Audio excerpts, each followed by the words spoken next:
Muy buenos días, 8 de la mañana, horario central europeo, 2 de la mañana aquí en Nueva York, donde llevamos ya desde ayer el equipo de Negocios Televisión viendo y viniendo a ver la fotografía de la semana de la Reserva Federal. Hoy arranca la primera jornada, arranca la reunión de los miembros del FOMC de la Reserva Federal para tomar una decisión sobre los tipos de interés y para dar una fotografía clara de cómo se ve esa economía y esa inflación y ese mercado laboral en Estados Unidos.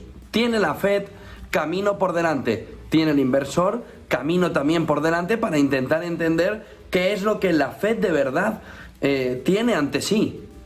Miren, la clave fundamental aquí en Estados Unidos son estos, los dólares. Estos dólares en el bolsillo del contribuyente que se van marchando y que se han marchado. Y a partir de aquí, de esos dólares, viene la clave fundamental que empieza a analizar la Fed.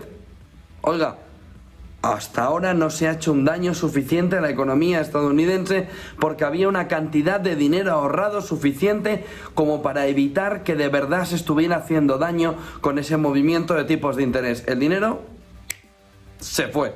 Y ahora mismo el ciudadano americano, y se nota aquí en Nueva York y mucho, empieza a notarse cómo el gasto privado se contiene y cómo empieza a verse una fotografía clara de una economía que venía de una debilidad anterior y que debido al intento y a esa fotografía de frenar como fuera una recesión, se enfrenta ahora de cara a las elecciones del 5 de noviembre ante un problema todavía mayor para los demócratas.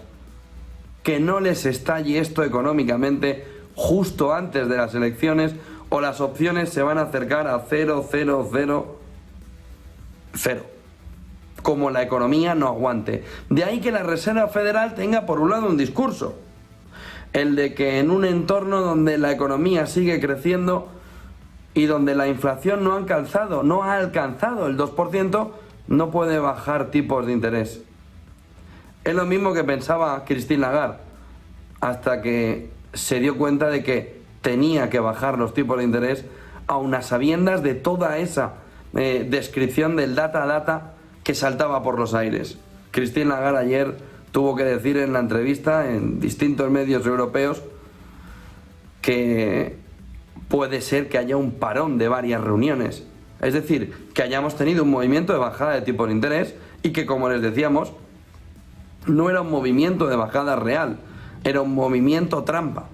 Era un movimiento de tipos de interés que llevaba en Europa a que se pasaron de frenada y hay que recoger rápido la cuerda, la caña de pescar, pero poco más. Y eso es una. Y ya la han hecho. Y a partir de aquí, vuelta al data. Perdón, pero es que el data se les ha olvidado a los bancos centrales. Están ahora mismo agobiados con un movimiento de bajada de tipos que ayer ya Christine Lagarde dejó claro que no iba a ser lineal, no iba a ser pendiente, sino que iba a ser a escalones. Y en esa bajada a escalones se ve una fotografía de cuánto de altura tiene el siguiente escalón que vamos a bajar. Y eso mismo que le sucede a la Fed. Si cogemos los data, aún le queda a la Reserva Federal, aún le queda camino para cumplir lo que le había prometido al contribuyente estadounidense, lo que le había prometido al inversor, lo que le habría prometido al mercado. La inflación primero estará en el 2% y a partir de ahí se verá. La inflación no está en el 2%, aunque el mercado laboral sí que está en el 4% ya, después del viernes pasado. Por lo que a partir de ahí vamos a ver desde hoy una fotografía clara en la que los tipos de interés vuelven a coger la fotografía, el foco principal del mercado. Y a partir de ese foco principal vamos a ir viendo de qué manera juega la partida. Que no es nada fácil. Pero los bancos centrales se han metido ellos mismos en el lío. Alrededor de decir primero, cuando esté todo fundamentado en el 2% de la inflación, ya ha incumplido el Banco Central Europeo, ha bajado antes, y luego dando una fotografía clara de que la recesión no es una opción, sino que vamos a un no landing. Si ahora viene una recesión, se lo va a tener que explicar Biden al ciudadano americano, pero de una manera meridiana.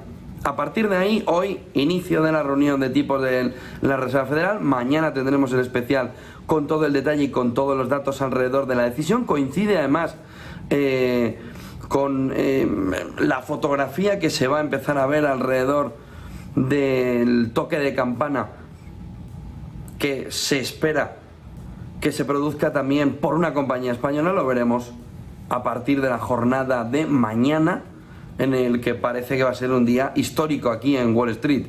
Un día histórico en todos los sentidos, no solo en el de los tipos de interés, sino también en el ámbito español.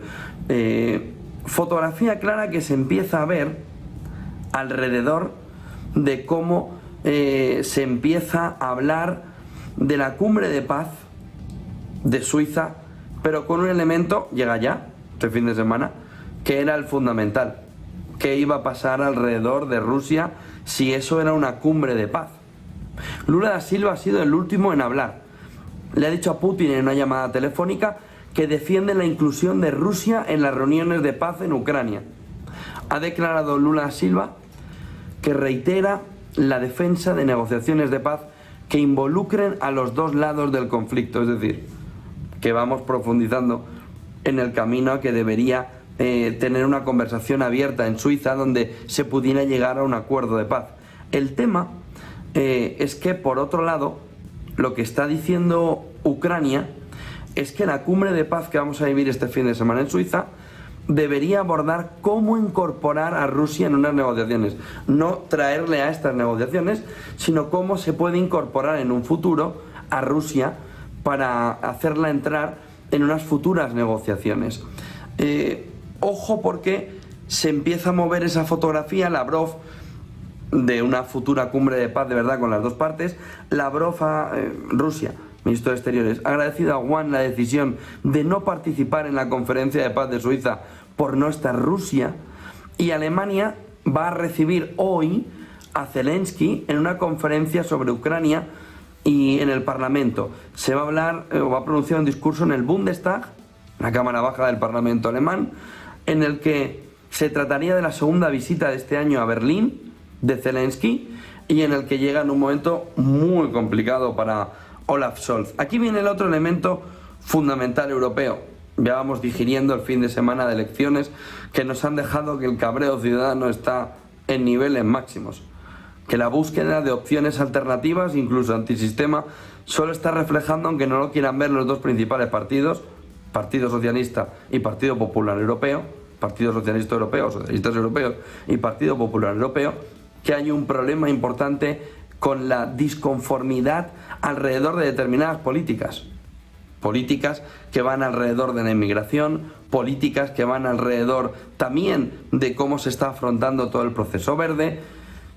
Muchas dudas alrededor de lo que pueda venir en un entorno de guerra a Europa en los próximos años, como están diciendo los dirigentes europeos, de tal manera que, cuidado, porque hay que hacer una reflexión profunda, y han pasado horas de esto, para empezar a entender que el problema es un problema de calado, que no se puede resolver con un simple hay unos cuantos. No son unos cuantos ya, el problema va a más, y sobre todo el problema va a más en el sentido de que, y llamar problema a que lo que vote la gente no es una manera razonable, si es lo que están diciendo las élites, y por eso uso el término problema.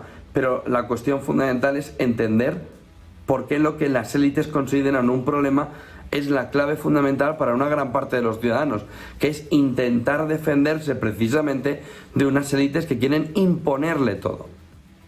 Miren, el problema de lo que, o la clave de lo que sucedió el domingo está en que en todas las etapas de la historia, ante los aristócratas, ante los absolutistas, ante todo aquel que quiere el poder solo para él, desde todo para el pueblo pero sin el pueblo, de esos monarcas absolutos europeos de hace siglos, a será feliz pero no tendrán nada, que son lo mismo, son aristócratas, neoaristócratas, monarcas absolutos, aristócratas que buscan ser absolutos.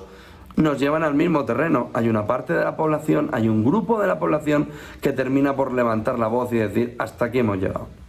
Por lo que cuidado con la fotografía a la que se enfrenta Europa, ya se vieron caídas, cuidado con la fotografía a la que se enfrenta Francia, que puede ver cómo el intentar negar la realidad durante tantos años alrededor de cuáles eran de verdad los problemas de los ciudadanos, igual que aquí en España, donde no se ha tratado en las elecciones europeas de verdad los grandes temas europeos que se deberían haber tratado y que afectan mucho: DNI digital, euro digital, todo el sistema de protección, todo lo que se está hablando alrededor de desinformación, cómo se va a llevar a cabo, si puede poner en peligro también derechos fundamentales. El debate era amplísimo, pero no se ha tratado. ¿Por qué? Porque se prefiere siempre al final mirar las cuestiones internas. Va a viajar también Stoltenberg.